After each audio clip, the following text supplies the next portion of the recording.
Vous avez sûrement tous déjà entendu parler de cette fameuse loi, la loi de l'attraction. Cette loi vous promet que si vous vous concentrez de façon sincère la plupart du temps sur une chose que vous désirez, cette chose désirée finira par apparaître dans votre monde réel. Mais ma question c'est, à quel point est-ce que ça a fonctionné pour vous? Et si ça n'a pas vraiment fonctionné pour vous, pas d'inquiétude, vous êtes au bon endroit. Bob Proctor va vous expliquer tout de suite comment mettre la loi de l'attraction à votre service, étape par étape, step by step. Et je vais pouvoir vous expliquer à la fin de cet épisode comment j'ai fait mon premier top 1, et d'ailleurs mon seul top 1, à Verdansk, pour ceux qui connaissent, en utilisant le pouvoir de la loi de l'attraction. Je vais vous expliquer ça en détail, comme ça vous pourrez aussi faire un top 1 et réaliser tous vos rêves les plus fous, parce qu'il y a quand même plus intéressant que faire un top 1 dans la vie. Mais ça peut être cool. Peu importe, c'est parti.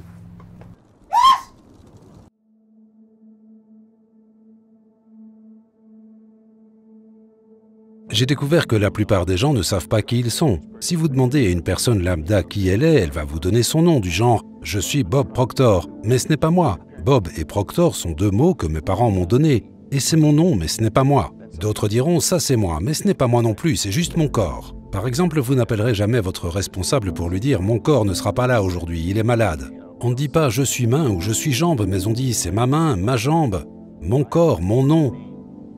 Qui suis-je ? C'est une question intéressante et je pense que si quelqu'un commence à étudier ça et cherche la réponse, il va la trouver. Vous savez, je pense que nous vivons simultanément dans 3 plans de compréhension. Nous sommes des êtres spirituels, nous avons une intelligence et nous vivons dans des corps physiques. Mais parce qu'on manque d'ouverture d'esprit ou de compréhension de qui on est complètement bloqué dans un monde physique et on laisse des choses à l'extérieur de nous contrôler. 95% de la population ne font que réagir à la vie, ils ne vivent pas du tout leur vie, donc c'est... Et donc, il y aurait des barrières au succès? Il y en a plusieurs. Okay. Je pense qu'il y a 2 barrières principales. La première, c'est le conditionnement. Le conditionnement qui a pris place dans notre subconscient depuis notre plus tendre enfance. Tout ce que nous pouvons faire, c'est agir et parler de la même façon que les gens autour de nous. C'est pour ça qu'on a appris la langue qu'on parle. Mais s'il y avait 10 langues parlées dans notre maison, nous en aurions appris 10 sans aucune difficulté. Il n'y en a souvent qu'une et c'est la seule qu'on apprend. On grandit puis on se dit « Oh, je pourrais apprendre une autre langue ». Nous pourrions en apprendre 100 autres si nous le voulions. On peut tout faire. Mais je pense que nous avons un conditionnement très puissant et généralement il est basé sur de mauvaises croyances. Ça, c'était pour la barrière qui se trouve à l'intérieur de nous. La barrière extérieure, c'est notre environnement. Nous avons tendance à agir comme tous les gens qui nous entourent. Et quand vous y réfléchissez, ça n'a aucun sens. Car si vous étudiez les statistiques, 95% des gens passent toute leur vie sans réellement vivre la vie qu'ils auraient aimé vivre. La plupart des gens trouvent un boulot, ils observent leur entourage et voient qu'autour d'eux tout le monde travaille, alors ils font la même chose. Mais ils devraient s'arrêter et se demander, est-ce que ces personnes savent ce qu'elles font ?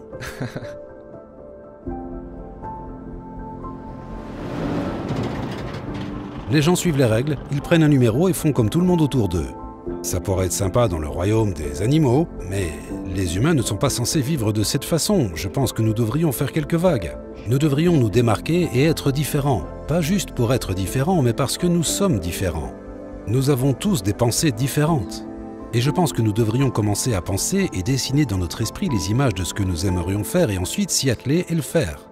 Emerson l'a fait, Edison l'a fait, Marconi l'a fait, Samuel Morse l'a fait, Buckminster l'a fait. On pourrait continuer la liste pendant longtemps. Ils étaient différents, ils se sont démarqués, ils ont fait quelques vagues. Je pense que lorsque vous voulez vraiment quelque chose, d'atteindre ce que vous voulez n'est généralement pas difficile en soi. Parce que vous y pensez tout le temps, et en y pensant, vous avez plein d'impulsions, d'actions que vous pourriez entreprendre pour atteindre ou vous rapprocher de votre objectif. Pour moi, du coup, quand vous voulez vraiment quelque chose, c'est facile de l'obtenir, même si ça peut prendre du temps, et ça peut demander des efforts. Parce que vous le voulez vraiment et du coup, le temps et les efforts ne sont pas un problème pour vous. Du coup, la vraie difficulté se trouve dans vouloir quelque chose sincèrement. Et qu'est-ce que ça veut dire vouloir quelque chose sincèrement? Ça veut dire vouloir quelque chose plus que le reste. Ce qui inclut l'idée de la concentration. Parce que si vous n'êtes pas concentré sur quelque chose plus qu'autre chose, tout a la même valeur. Et du coup, votre subconscient ne sait pas qu'est-ce qui est le plus important pour vous. Et j'aime aussi l'idée que toutes nos pensées sont en fin de compte créatrices. Elles sont autonomes, mais elles sont créatrices. On crée en fait nos circonstances intérieures et extérieures par la pensée en s'en rendant compte ou en ne s'en rendant pas compte.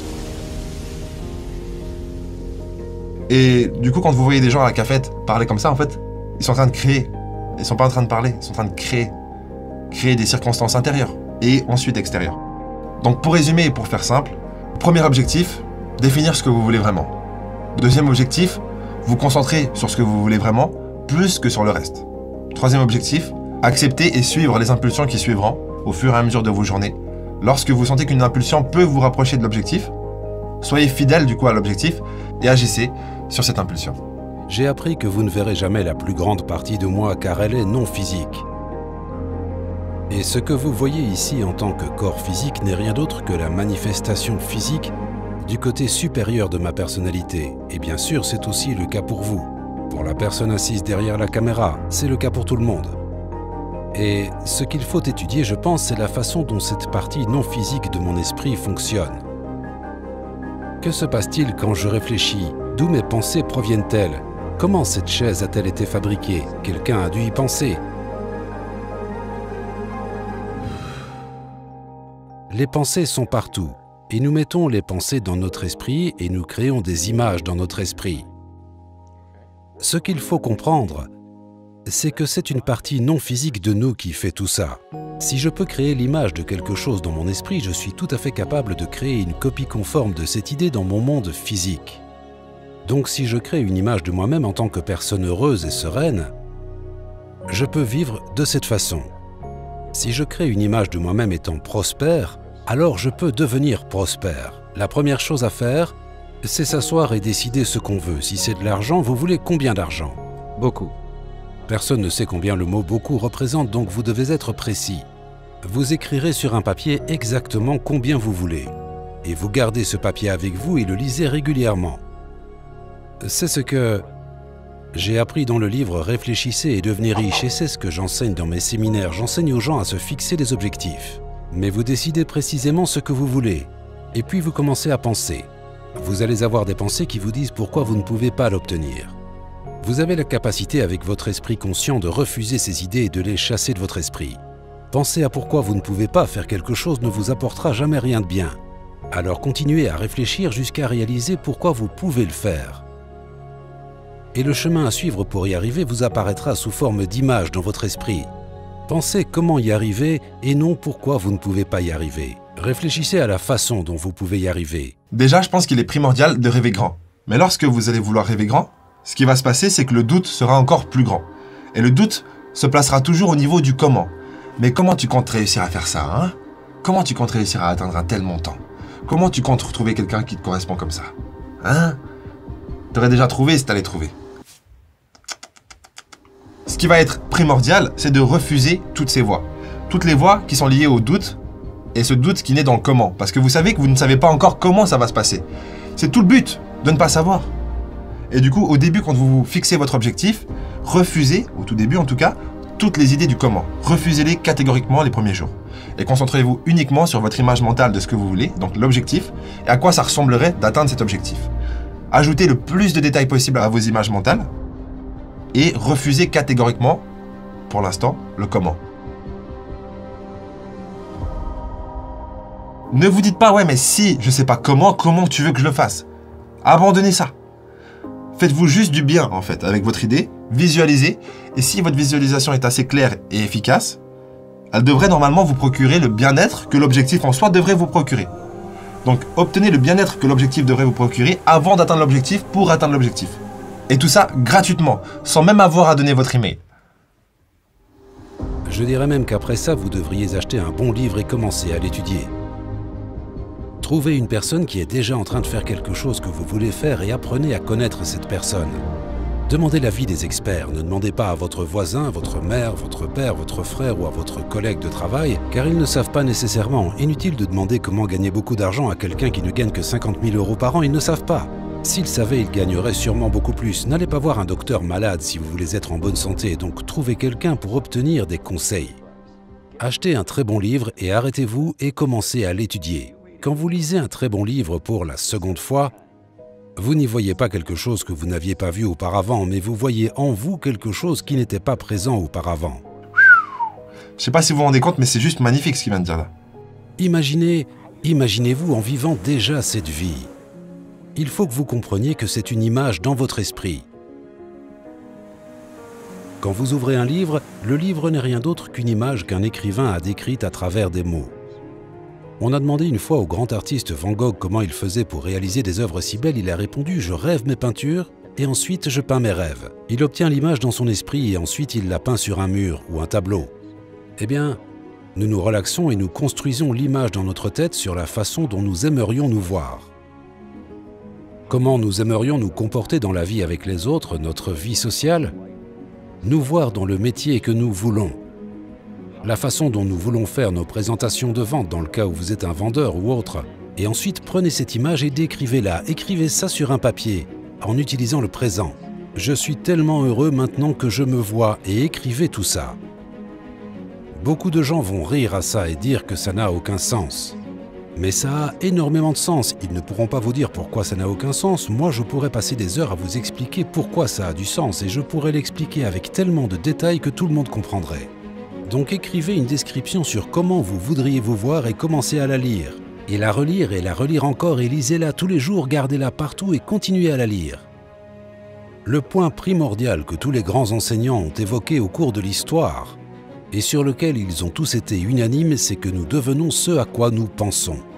Ça peut nous paraître un fantasme au premier abord, ça peut même nous sembler être parfois un mensonge. Mais si vous lisez souvent ce que vous avez écrit et que vous commencez à y croire, comme William James l'a dit, croyez et vos croyances créeront les faits et vous verrez la personnalité d'une personne changer. Je regarde les gens lors de mes séminaires et je vois leur personnalité changer sous mes yeux. Et tout ce qu'ils font, c'est commencer à se voir d'une façon différente, commencer à penser différemment. Nos pensées contrôlent nos sentiments et nos sentiments contrôlent nos actions.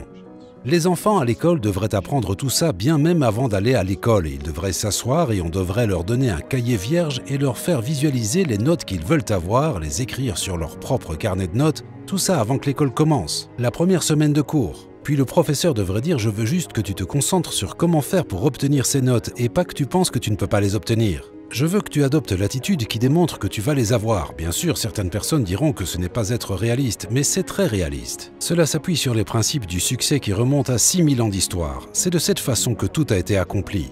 Pour finir en beauté, je vais vous dire comment j'ai fait mon seul top 1, le premier et donc le dernier, j'espère peut-être pas le dernier, mais actuellement je joue plus à la PlayStation parce que c'est trop addictif pour moi. Peu importe. Du coup j'avais déjà fait des centaines de parties, mais j'avais jamais réussi à faire un top 1 en mode solo, du coup sur Warzone. Ce que j'ai fait, une fois j'en avais marre de perdre trop de fois de suite, et d'avoir 0 kill au compteur, je me suis dit je vais faire un mode entraînement, ça va peut-être me faire du bien. Tirer un peu sur des gars qui bougent pas trop. Avec le mode entraînement, vous finissez de toute façon en top 1. Et donc il y a l'animation top 1. Quand j'ai vu cette animation, je me suis dit regarde-la bien. Même fixe-la, tu vois. Fais-toi croire que c'est en vrai. J'ai fait ça, du coup, c'était tout faire de moi. En fait, j'ai juste gagné le mode entraînement que tu gagnes forcément. Et droit derrière, j'ai refait une partie. Et j'ai eu mon premier top 1, la vie de ma mère, c'est vrai. Je sais que c'est peut-être pas impressionnant pour certains, mais pour moi, ça l'est. Et j'en ai jamais fait d'autres, parce que j'ai ensuite arrêté de jouer à la PlayStation peu de temps après, parce que c'était trop addictif pour moi, et je voulais me concentrer sur d'autres choses que je jugeais plus importantes. Autre anecdote, vous voyez cette carte rouge, je vous l'ai montrée il y a quelques vidéos en arrière, il y a quelques mois en arrière, parce qu'on n'a pas fait beaucoup de vidéos. L'objectif a déjà évolué dessus. Ça marche, ça va vite avec ces conneries. Et là, je partage pas le détail de cet objectif parce que c'est personnel et vous n'avez pas à le faire avec les autres non plus. Mais l'idée, c'est juste que... Oh, j'ai un poil de chat. De vous dire à quel point la méthode me semble efficace. Je suis pas affilié avec la loi d'attraction. D'ailleurs, je pense pas que la loi d'attraction s'appelle la loi d'attraction. C'est un phénomène qui existe depuis toujours, avant même qu'on ait pu le nommer. Et ce phénomène est bel et bien réel, aussi peu palpable soit-il. Voilà, c'était pour vous dire que en dehors de tous ces discours de youtubeurs et de blablabla, c'est dur de trier le vrai du faux. Moi, je crois viscéralement en ce que cette vidéo vient de communiquer. Je voulais le dire. Franchement, c'est le fondement de toutes mes réussites et de tous mes succès et de tous mes échecs intermédiaires. C'est le fondement de mon évolution et je suis heureux de pouvoir partager ça avec vous aujourd'hui. Du coup, recommandation, définissez un objectif qui soit mesurable, précis, avec une date. Et n'ayez pas peur de faire évoluer votre objectif sur votre feuille. Donc changez ce qu'il faut changer, c'est un signe d'avancement. Lisez votre objectif matin, midi et soir, mais surtout matin et soir. Et abandonnez la peur, le doute, et laissez-vous tomber dans la magie de votre propre destin. Prochain épisode.